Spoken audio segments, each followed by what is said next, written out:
We love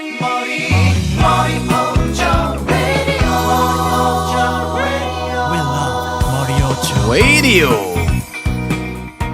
Ouais, je t'entends. Ça va? Ah, nickel.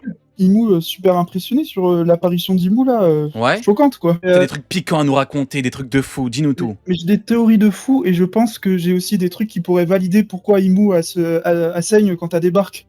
Voilà, vous voyez, c'est ça qu'on veut, on va vite directement, boum, le secret du truc d'Imo, voilà, pique, vas-y, on t'écoute. C'est ça qu'on veut, les mecs. Je vais expliquer parce Pas qu'il y de a PlayStation, que du pique, vas-y, on t'écoute. Alors, 3 fruits du démon qui ont aussi eu des effets secondaires comme à la Imo. Donc en fait, on a Luffy, tu vois, qui vieillit, Imo saigne, et t'as Barbe Noire qui prend les dégâts en double avec son fruit des ombres. Et moi, je pense que Imo, du coup, elle a genre un truc qui fait que, comme elle a mangé le fruit du démon, c'est le vrai démon, quoi, c'est le fruit du démon, et pas le fruit des ténèbres, au lieu de prendre les dégâts en double, elle a carrément elle saigne, quoi, donc c'est encore pire. Alors que Nika, lui, il vieillit parce que le pouvoir est moins, Ouais, mais attends, on va dire, sans combattre ou ténébreux. en forme, dès que Imo dégaine la forme? À force d'utiliser ses pouvoirs comme Luffy il le fait et comme Barbe Noire le fait quand il prend des dégâts D'accord, ok. avec l'endure. En fait, ce serait lié à tous les dégâts qu'elle a pris, vu qu'elle prête aussi ses pouvoirs aux Chevaliers Divins et aux autres persos. D'accord, je croyais que t'allais partir dans un truc en mode, vu qu'on parle du démon, bah en fait, genre le démon peut pas se mélanger aux hommes, et donc dès que tu pars dans la terre des hommes, et bah du coup t'es dans la merde, t'es mal. Mais ok, Et après, ça j'ai un marche, truc ouais. à dire, le Gorosei, par contre, ils font n'importe quoi. Hein. Bah Parce que de le plus de Gorosei, égal alors, 4, frérot. Ils envoient les Chevaliers Divins, les Chevaliers Divins se font péter la tronche, qu'est-ce qu'ils disent? On va envoyer les amiraux. Si on veut dire les termes différemment, pour Imu, Harald, c'était chaud de ouf. Dès que Loki a mis un coup de Ragnir à Harald, Imu a paniqué. Les doyens, s'ils partent, ils se font encore plus fumer, vu que maintenant Loki maîtrise le fruit et bien mieux Ragnir. Et en plus, on a Sanji, Zoro, Luffy. Donc évidemment qu'ils font n'importe quoi. C'est QFD. Par contre, Oda va nous cook quelque chose de fou là, parce que du coup, vu que Imu n'est pas sur le trône et qu'il y a Barbe Noire et Dragon qui foutent le bazar à Marie-Joise, on va peut-être avoir une rencontre entre les Figarland et Dragon qui a sauvé les Figarland et aussi un bordel avec toute la famille Figarland plus Barbe Noire à côté. Dragon qui a sauvé Shanks, du coup, tu veux dire? Peut-être que Shanks et tout ça, il s'en rappelle et qu'il va y avoir un truc de fou quoi, Marie-Joise qui Ouais, va mais se donc passer, faudrait ça, ramener va Shanks en débarquer à plus, du Marie-Joise. coup. Parce que là, tu m'as parlé que Ouais. de Garling Shanks pourrait débarquer pour stopper Barbe Noire vu qu'il le poursuit depuis Ah oui, un donc moment. Barbe Noire, Shanks, Garling, les doyens, quoi. Et ce qui fait que Luffy plus tard apprendrait un truc de fou sur Shanks qui s'est produit en fait à Marie-Joise pendant qu'il se battait avec Imu quoi. Ok, ouais. En fait, il va y avoir un boxon des deux côtés quoi, ça va être octogone des deux côtés quoi. Ouais, genre en mode la mer dans deux coins, quoi. Parce qu'il va commencer à embraser, tu sais, les flammes tout va brûler quoi en fait, ça va être le bordel. Oui, Et c'est ce qui va causer la guerre finale quoi en fait. Bah pourquoi pas. Après, Barbe Noire, son plan démarre avec un titre de roi. Donc va-t-il mettre ce truc-là de côté et faire une descente directement? Peut-être, hein. Peut-être. Je pense que ce qui pourrait être choquant, ça serait que Luffy, via ses pouvoirs qui sont liés du coup à Nika, Joy Boy et tout ça, réussisse à faire un... Tu sais, comme il est un peu l'héritier de Shanks, en quelque sorte, il pourrait réussir sur Elbaf à développer un peu plus son haki pour avoir une sorte de... Comme il fait Shanks, ce qu'on a appris, le tueur de haki, mais on sait pas ce que c'est. Mais Luffy pourrait nous le montrer dans un sens en choquant Imu, en lui rappelant ce que Joy Boy avait fait auparavant à Imu. Ouais, j'aime bien. Ça, j'aime bien. Ouais, genre lui donner des flashbacks du Vietnam, quoi. Ouais, voilà. Ouais, je capte, ouais. Ouais, j'aime bien. Genre, Imu pèterait un plomb comme quand elle était possédée avec... Ouais, Genko, j'aime bien. Putain, t'imagines le Luffy, genre, il charge une attaque de fou. Et là, il y a Imu qui a un flashback de ouf. Imu qui dit Joy Boy. Et là, tu vois Joy Boy dans l'ombre. Ouais, j'aime bien. Je vois des aperçus et tout. Et là, genre, Oda nous fait un coup qui nous fait un chapitre 100 sur 10, là. Ouais, j'aime bien. Imu, en termes de pouvoir, Imu, quand tu vois l'apparition et tout, ça fait un peu genre Gear 5, mais en version démoniaque. Démoniaque, tout à fait, avec les tambours de l'oppression, ouais. Donc je pense que, vu que Luffy a le pouvoir de l'imagination, Imu tirait ses pouvoirs liés au cauchemar, mais encore plus pire que ceux que Gillingham, tu vois, ferait des trucs vraiment encore plus fous, tu vois. Genre Gillingham en fait ce serait juste en mode un aperçu de ce qu'on a vu de Imu, mais en fait Imu possède des trucs bien plus puissants que les chevaliers divins et elle serait là pour redorer le blason, on va dire, forcément. Ouais, après le problème c'est de faire un doublon avec Gillingham, après tu dis bien meilleur, donc Ça bien dépend meilleur. comment ça peut Après, être elle fait, le quoi. fait déjà en quelque sorte. Elle peut déjà le faire en quelque sorte. Elle fait ça sur des maisons, sur des arbres, alors peut-être qu'elle peut le faire sur d'autres trucs. Et c'est un peu l'équivalent, un peu le Domi Reversi en quelque sorte qu'elle va nous montrer, mais en plus Oui, puissant. Il y aurait ça, et puis il y aurait un lien avec le Haki par rapport à ses cumulonimbus avec les yeux là. Genre ça rappellerait, je sais pas, les un yeux. pouvoir lié au Haki. Ouais, tu sais, les cumulonimbus avec des yeux, les nuages noirs au-dessus de Imu. Ah oui, oui, Euh, oui, oui, oui, tout à et il fait. y a des yeux. Et je pense qu'il y aurait un pouvoir lié à ça aussi. Genre, Un ça pouvoir serait. lié aux yeux derrière le corps d'Imo? Ouais, genre, tu sais, les doyens, ils peuvent attaquer avec leurs yeux, ils peuvent envoyer des ondes Ah de choc. oui, Mais je pense que Saturne. Imu peut faire pareil. Imu peut faire pareil, mais en plus violent. Ah bah oui, pas mal. Genre, elle arriverait, elle enverrait ça, et puis elle transpercerait, je sais pas, une maison de géants, et genre, on serait choqué. Et d'ailleurs, en comparaison, Imu est quand même grande en taille, parce que quand tu vois, Imu, elle est presque près, elle est de la même taille que le clocher du Exactement, château, tout à fait. alors que Loki est plus petit quasiment que le clocher du château. Donc, c'est-à-dire que Imu est presque équivalent, presque même plus grand que Loki. Donc elle est l'équivalent d'une taille de géant. On le Oui. voit pas de ce point de vue-là, mais quand tu regardes dans les anciens chapitres, Imu est vraiment grande en fait, quand tu t'imagines là où est-ce qu'elle est placée. Exactement, et puis après quand tu prends la fresque, le démon à gauche, il est Donc énorme. en fait, il faut s'attendre, tu sais, genre limite un truc quand il va être debout, quand tu vas être debout, Imu, ça va être limite aussi terrifiant que la statue dans Solo Leveling. Vu que Bah en fait, faudrait voir comparativement à Loki.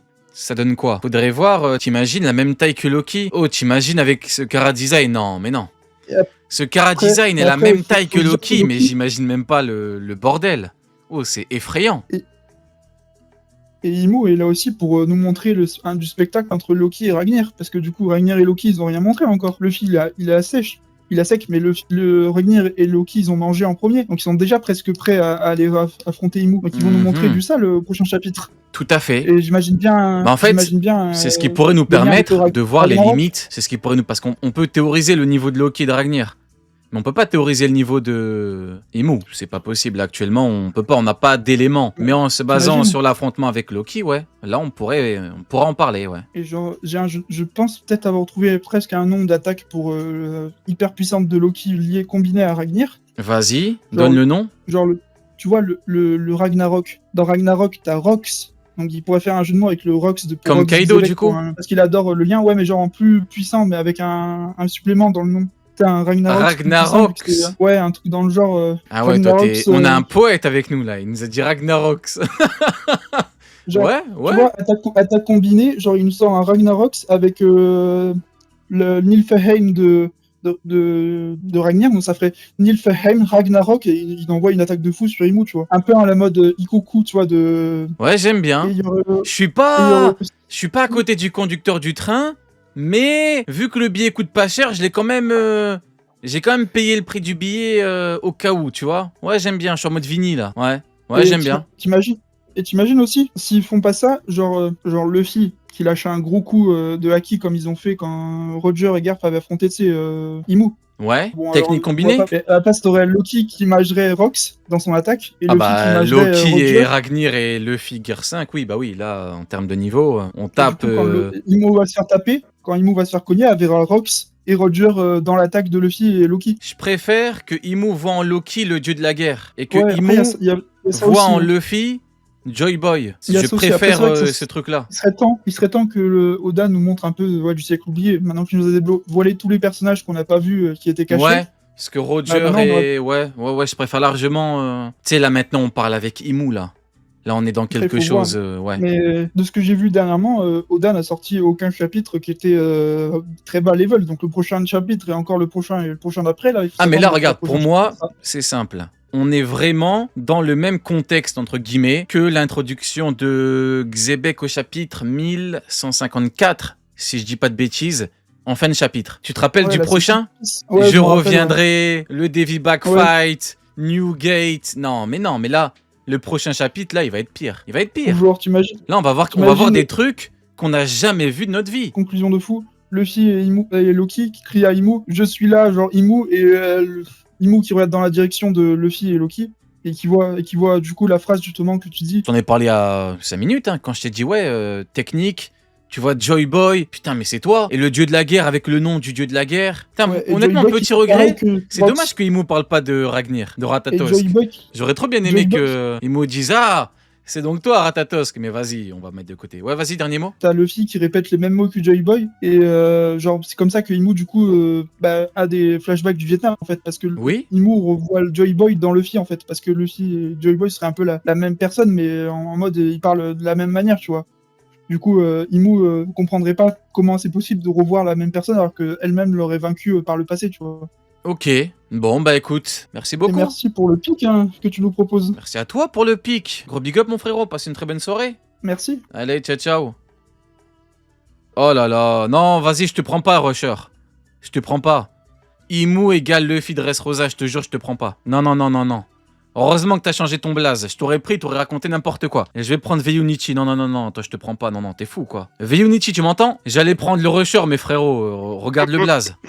Non, Ça fou, ça. non, c'est du foutage de gueule. Non, mais en fait, tu sais, je veux bien, on rigole. Non, non, non, non. Non, c'est bon. Non, faut pas abuser. Vas-y, on t'écoute. En tout cas, salutations. Ça va, mon frérot, tu vas bien? Ça va très très bien. Ça fait plaisir. Je voudrais vraiment honoré d'être là avec vous, avec toi. Et Bah, avec toute pareillement. la famille, c'est le Pareillement, respect. mon frérot. Vraiment, Tu c'est sais un que t'es bon la temps. famille, Veyunichi. Respect, Ben en oui, tout cas. évidemment. Et ouais, mais c'est bien de vous voir échanger ici sur l'arc justement d'Elbaf, parce que pour moi, vraiment, il y a un avant et après Elbaf. Pour moi, c'est comme si on avait l'histoire des pirates, et puis d'un coup, l'arc Elbaf, et puis on passe justement sur une histoire d'une légende, en fait. Vraiment autre chose, c'est vraiment quelque chose de Exactement. vraiment Et on spécialement part différent. vraiment dans des bails de démons, de divinités. Et Deux mondes qui différents. prévient depuis 10 ans maintenant? Qui s'est fait insulter de tous les noms quand il parlait de démons, de divinités? Qui? C'est moi. Maintenant, c'est devenu normal. Ah mais oui, mais vous comprenez pas. Mais en fait, il y a le diable. En fait, il y a le démon, il y a Lucifer. En fait, c'est... Tu vois? C'est toujours comme ça. Ah, Toujours. On te prend pour un fou. Et après, c'est normal. Oui, bah... Tu sais ce que ça me dit? Je te promets, hein. Ça me dit un truc que je disais il y a 10 ans. Ouais, mais dans Fruit du démon, il y a démon. Il y a 10 ans, j'en parlais, on me disait mais n'importe quoi, c'est qu'une appellation, c'est avant tout une histoire de pirates. Ils sont où tes pirates? Il y a des démons maintenant. C'est les hommes contre les démons. Un pirate, avant d'être un pirate, c'est un homme. C'est un homme contre un démon. Je vais m'arrêter là parce que sinon je vais déborder. Dis-moi un peu. C'est mieux, je m'arrête là, justement. frérot. Je vais déraper, vas-y, on t'écoute. Ah, t'inquiète. Non, en fait, avant de rentrer justement sur quelques discussions, je vais essayer de garder ça court parce que je voulais proposer en fait une lecture un peu différente. On est dans un contexte de radio et puis justement il y a des discussions dans les radios, mais aussi des petits moments, des fois de lecture. Et je voudrais un peu juste présenter une petite vision parce que comme j'ai dit en avant, c'est plus Elbaf me donne l'impression qu'on est dans une légende, pas juste à une île, c'est vraiment un mythe vivant. Mhm. Du coup, j'ai essayé de capturer l'idée sous forme d'une poésie. Donc, Putain, j'ai attends, quelques petits. T'es belge, non? Ouais, effectivement. Eh oui, on reconnaît pas l'accent, nous. Ah, Je tu suis vois, fatigué. putain, mais non. Aujourd'hui, c'est mon jour, frérot. Aujourd'hui, je n'ai plus rien à foutre. Ah, Vas-y, c'est on bon. t'écoute. On écoute ta poésie, allez. Ouais, c'est vraiment comme si Elbaf était une histoire racontée depuis des siècles. Que c'était vraiment, on sent que Elbaf vraiment, ça date de beaucoup plus longtemps que l'histoire elle-même. Et donc, je l'ai nommé sous l'arbre des géants. Donc, comme Rio le dirait, chut. Chut, chut, on va écouter la Donc, poésie. Chut. au nord du monde, où les mers se figent, s'élève un arbre que nul ne corrige. Ses racines plongent dans l'ombre ancienne. Ses branches touchent une lumière lointaine. Les géants chantent des récits oubliés, des guerres d'âge que le temps a pliés.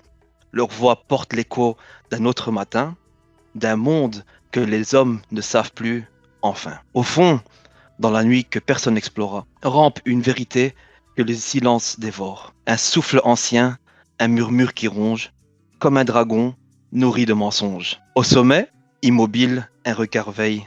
Ni cri, ni geste, ni soleil l'émerveille. Il voit les rois, il voit les guerres, il voit les flammes, mais jamais ne descend toucher les âmes. Et entre les deux, le monde s'agite.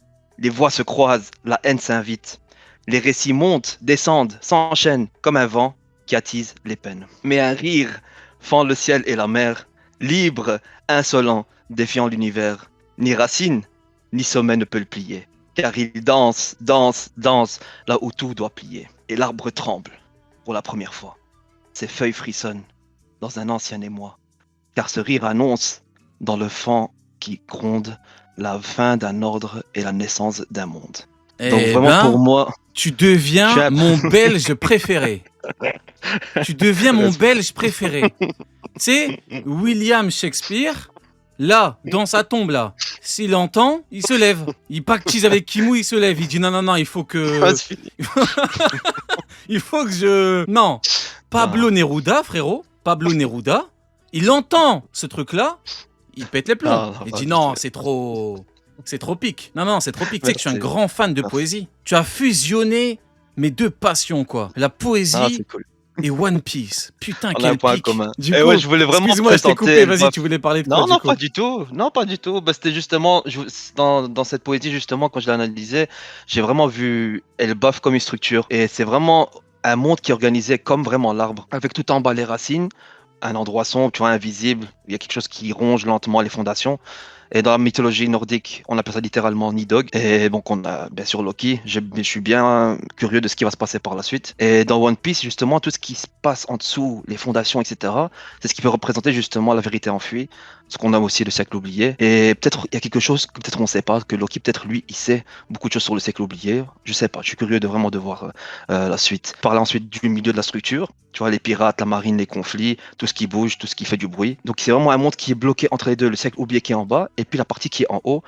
Vraiment la présence qui est silencieuse, invisible, intouchable, jusqu'à le jour d'aujourd'hui, Imo. C'est pour ça que pour moi, il y a un avant ce chapitre-ci et un après ce chapitre-ci. Et quelque chose aussi qui est beaucoup de quoi on parle, c'est cette partie-là, qui est un peu l'anomalie de cette structure.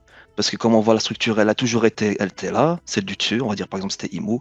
On a la partie du milieu, le gouvernement, les rébellions, les pirates, etc. Et puis en dessous, il y a le siècle oublié, on ne sait pas encore beaucoup de choses. Et puis justement cette anomalie, qui serait alors Nika, Joy Boy ou bien Luffy, tout court, qui sera justement l'effondrement de justement toutes ces structures-là. Alors on parle aussi du Ragnarok, etc. J'ai pas envie de trop rentrer dans ça, mais je suis bien curieux de voir comment ça va se passer, de vraiment comment voir ces fondations, comment maintenant ils vont tourner.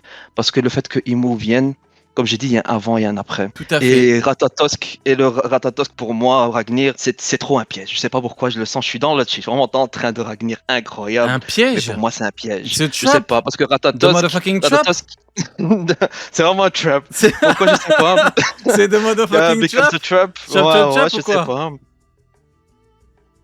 Parce que tu vois, dans un peu la Loki, mythologie, in Chopland. je sais pas, peut-être il est entre les deux. Il y a peut-être quelque chose de caché derrière, parce qu'on sait que Ratatosk, justement, entre les deux, c'est vraiment celui qui va semer la discorde entre en haut et en bas. Donc, ce serait vraiment la personne Non, qui je doit crois qu'il y a... créer la non, je crois discorde qu'il n'y a pas entre de Imu trap. et Loki, tu penses pas? Non, je crois qu'il n'y a pas de trap. Bah, je pense. Je sais pas, c'est Bah, en vraiment un fait, point d'interrogation qui l'histoire reste de derrière. Ratatosk est simple, elle a été racontée. Il a Mhm. confronté le dieu soleil quand le dieu soleil était en confrontation avec le dieu de la guerre. Yes. Il a protégé le fruit. Maintenant, le nouveau dieu de la guerre est ami avec le dieu soleil. Donc, en fait, tout est bien qui finit bien. Après, Ouais. peut-être que it's a trap. Peut-être, hein. Mhm. Peut-être. Voyons voir par la suite. Ouais, on verra. Ça marche. Bah, écoute, arigato, Veyunichi. Merci beaucoup, la famille. Arigato, mon frérot. Passez une très bonne soirée. Ciao, ciao. Prenez soin de vous. Bah, écoutez, pique, hein.